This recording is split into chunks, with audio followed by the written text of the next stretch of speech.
We're live here from McCoy Stadium. It's a Tuesday night here. It is raining on and off. There's this great, and Wilkes-Barre Rail Riders are currently taking BP behind us here at McCoy. Evan, how are you today? Pretty good. Trying to dodge the raindrops tonight. It looks like they're going to get the game in. Politics took the BP here earlier, but it looks like they're still going to try to get the game in, even though the forecast does call for rain. But there is going to be a concern here. I think if you're the Pawtucket Red Sox, your biggest concern is going to be your rehabbing players. Dustin Pedroia is supposed to bat third and play second base tonight for the Pawtucket Red Sox. We'll see if that actually happens. Kevin Bowles has told me in the past that they err on the side of caution when it comes to rehabs. So I think with Pedroia, they could err on the side of caution, but there's nothing ruling out the 34-year-old second baseman because he's known to say, you know what, no, I'm going to go and play. But I think the smart move here would be Pedroia sitting, to be honest. I think it would be too, just because, like you said, it's you don't want him risking injury with something like where like say he slips and he hurts his knee more. Right. We even saw it during Pawtucket's BP. Zue Lin was feeling a ground ball at shortstop when he slipped and fell right on his ass. The question here is going to be Tyler Thornburg and whether or not Tyler Thornburg actually gets in here for Pawtucket. Talking to Bowles last night, Bowles said they were still waiting to hear from Boston.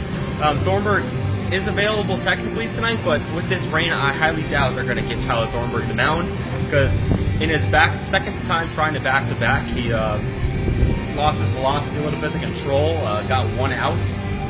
So Thornburg is still a ways off from being ready for the major leagues, and it's going to be interesting to see what happens, whether or not maybe there's another DL stint or something with him. That's actually very, very possible.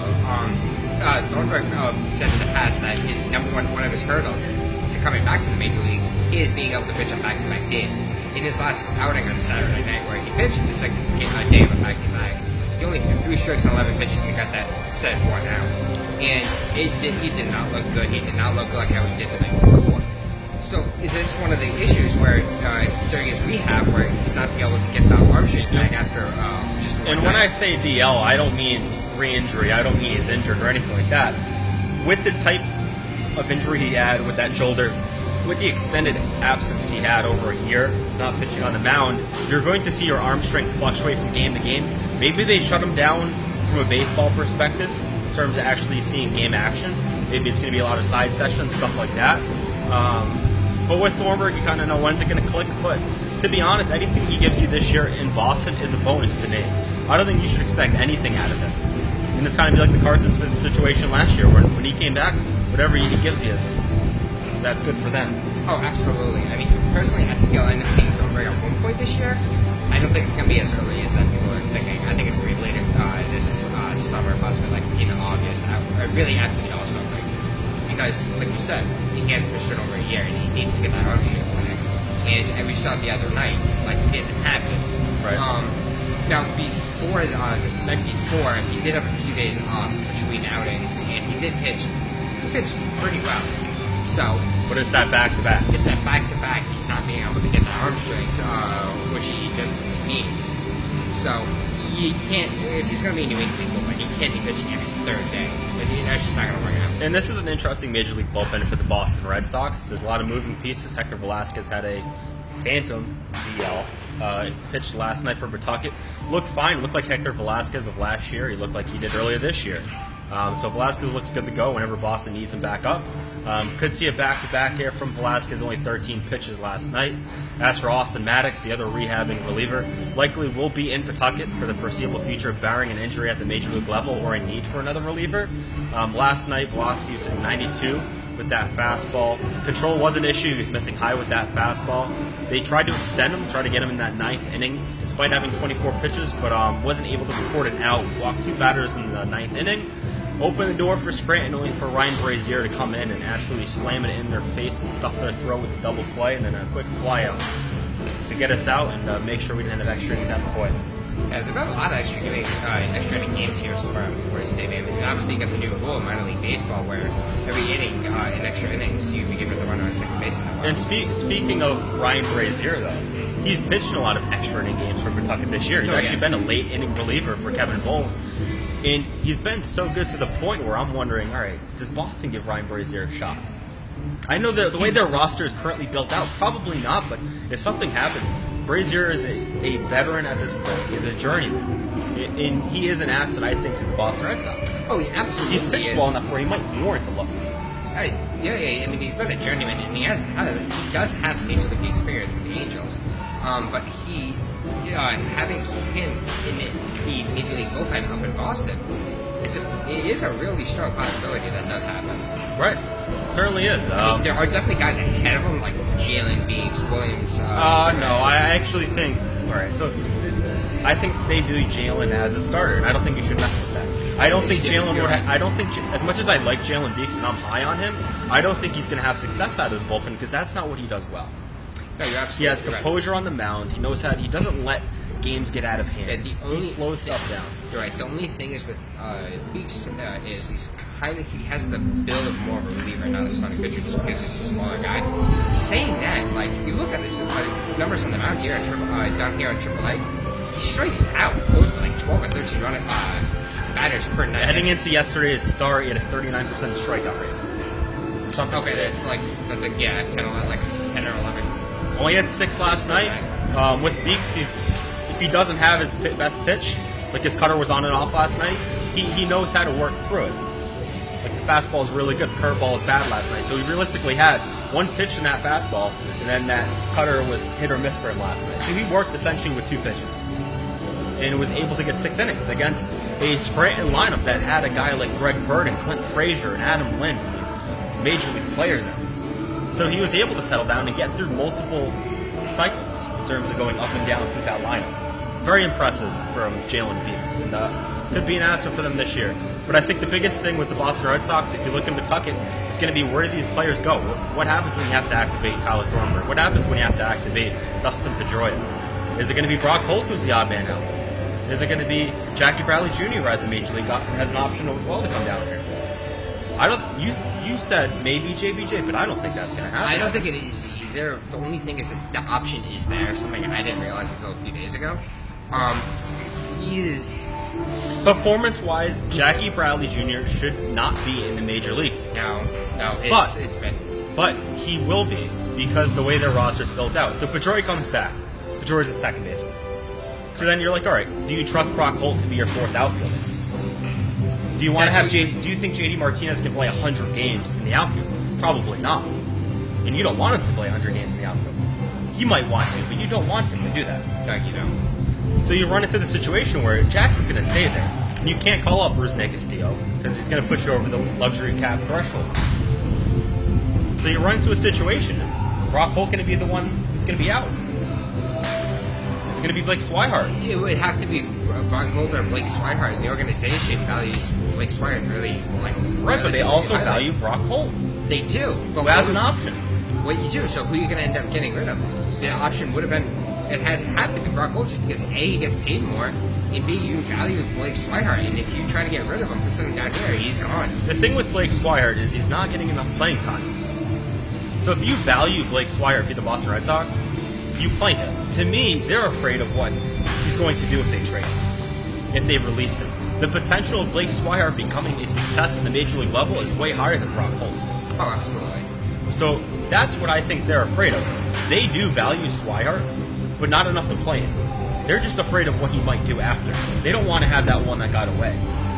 And to that I said, then play him. Then play him. Play him in left field. Make him be a catcher. Try him out at second base. Try him out at first base. Get him in the lineup. Try to get him in the half the time. It has shown that he's defensively. Is he going to be worse than Brock Holt? Probably not. If they're making better. Offensively, he's going to be better.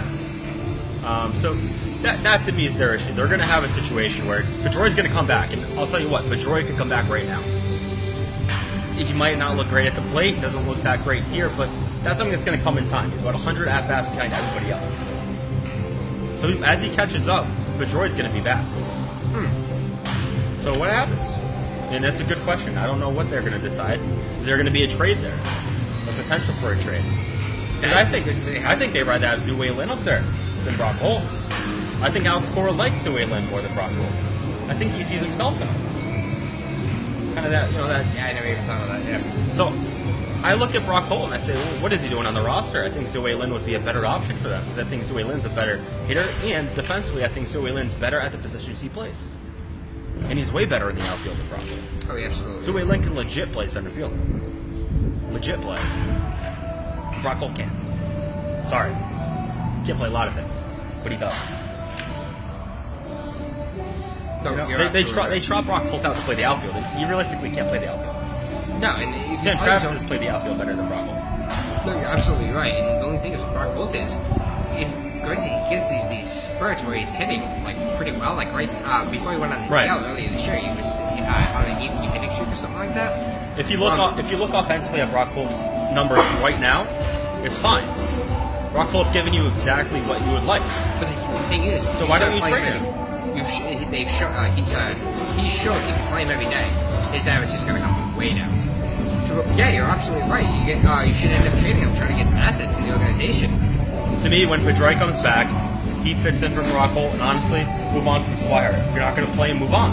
You have to. And have Zoe Lin and Pedroia take those roster spots. Holt gone, Swire gone. And to me, Jackie Bradley is a guy I'd move on from as well. I'm not sure if there's going to be a trade there, if there's a potential, but who's the fourth outfielder? Honestly, who's the third outfielder? Yeah, you're really right. So you're going to have, if you get rid of Jackie Bradley, you have Andrew Benintendi and Mookie Betts. So is JD Martinez your third outfielder?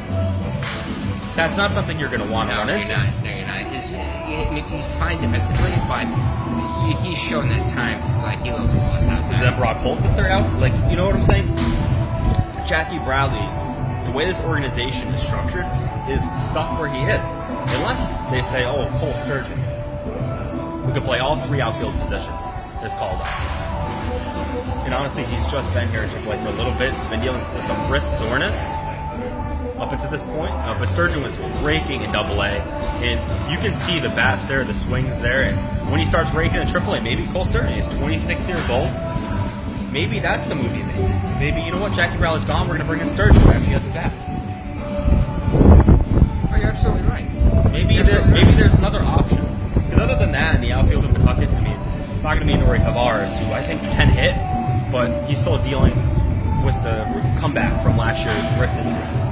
Right. So with the Nori, he's not going to see him in Major Leagues this year. Rusnake is going to cost too much money. So maybe it's Cole Sturgeon. Maybe that was the reason they called him up to AAA. Otherwise, he did earn the AAA call-up. Maybe it's Jordan Beth. I don't know. There might be other options in Pawtucket that might be better than Jackie offensively. The thing is, defensively, you're not going to replace that bluff. No, you're not. That is one thing Jackie still does have. And they're not going to move Mookie out of right field. He's a Gold Glove right fielder in Fenway. So you're talking to Andrew Benintendi playing center field at Fenway Park, and he can do it. He can certainly do it. But he's not a traditional center fielder. No. So that Jackie Bradley has his job safe, in my opinion. And that's a bad thing, because I think Jackie realizes that, well, they got nothing. They can't do anything about this. I mean, he's got to get better, because you saw every time he comes up, it's pretty clear. Pitcher's just pounding him. Even when he strikes out. Even when he's not playing as bad as he is now, you saw it in the playoffs. I mean, pitchers know how to expose Jackie Bradley Jr. It's pretty evident. I can expose him on the mound, and I can't pitch. Throw him fastballs off the zone, and then you curveball in the dirt. It's pretty easy. Even Jalen Beeks, who didn't have his curveball last night, can strike out JP J in 3 pitches on a curveball that he didn't have last night. Yeah. There's times where he sees that curveball, he waits on it, and he rakes it. That's where Jackie Bradley's at his greatest, is when you can't expose him. But oftentimes, he just can't read the curveball. And it's a tough thing to do, but major league hitters can read a curveball. I hate to say it, but Jackie Bradley should not be in Boston. But they have no choice. Unless the ownership says, you know what, we're fine with luxury, go over that. They say that, Rusnake Castillo will be up there tomorrow. Oh, he absolutely would be up there tomorrow, and I'm going to tell you right now. It's never going to happen. He'd be better than Jackie. Offensively, yes. Defensively, he will be adequate considering what he brings offensively over Jackie. Right, and even Castillo hasn't been an everyday player over the last couple of weeks, honestly, too. We are talking. They've kind of spelling him a little bit, but with all the rehabbers and all of that, it's kind of been tough for Kevin Bowles to get his normal guys in the lineup. No, it has been. So we'll see what happens here. It's obviously a Osisko Polaris night here in Pawtucket. attention here to the music. It's been a lot of Spanish music. Scranton's finishing up their BP right now. Dustin Pedroia is still batting third for the Pawtucket Red Sox as of right now, but that could change. So certainly check us out at Tanner Revelle on Twitter, at Evan_Trifecta on Twitter for Evan. We'll be here. We'll be covering this team, and if Pedroia does play, we're going to have videos of that, of his at-bats, of him in the field. So we'll have your full coverage of that. Other Red Sox rehab notes. Maybe Hector Velasquez go back-to-back, but you're going to see in the coming weeks there's going to have to be roster moves by Dave Dombrowski, Boston Red Sox. Will he have us then? Will he make the hard move? That's going to be the question. I'm not sure if Dave Dombrowski will make the hard move. That's it here. I'm not sure, honestly, what Evan's honestly doing. I was trying to see if there's any news on it. No, because we would have the news. Where would it be? We're the only ones that would have that news. That would have happened in the last 5 minutes. Right, and no one would have had it except us, and we were doing this for the last 25 minutes. So no news updates right now. We're the only accounts to follow. So we're the only accounts that are here. That's not a lie. Not a lie, Evan. Yeah, you're right. For the most part, we're the only ones here every day. Yeah. But definitely come down to McCoy. This weekend they're on TV. Every game. Friday, Saturday. Both of the games on Saturday. And on Sunday. So you're talking about TV at McCoy. They were on Nesson last night. You know, definitely a good chance. Jalen Beeks on Nesson. And this weekend they're on TV. And you got Fred Lynn coming in the ballpark on Saturday. Part of that doubleheader. He's going to be inducted into the Paw Sox Hall of Fame. Mike Tamburo, I think, is also going to be inducted. So that's going to be a fun night at the ballpark as they kick off summer opening weekend. Bit odd, I would kind of agree. I mean, it is the unofficial start of summer. I mean, granted, their opening weekend was a complete failure because of the snow that we got. Yes. So there definitely was a need for something, but you also get the fireworks, you get the 7 to 5 game on Friday. So definitely a good time to come down to the ballpark and make sure to follow us because Greg Bird's also hitting for Scranton. You got Clint Frazier, Justice Sheffield, and other top prospects going tomorrow. So plenty of action here at McCoy.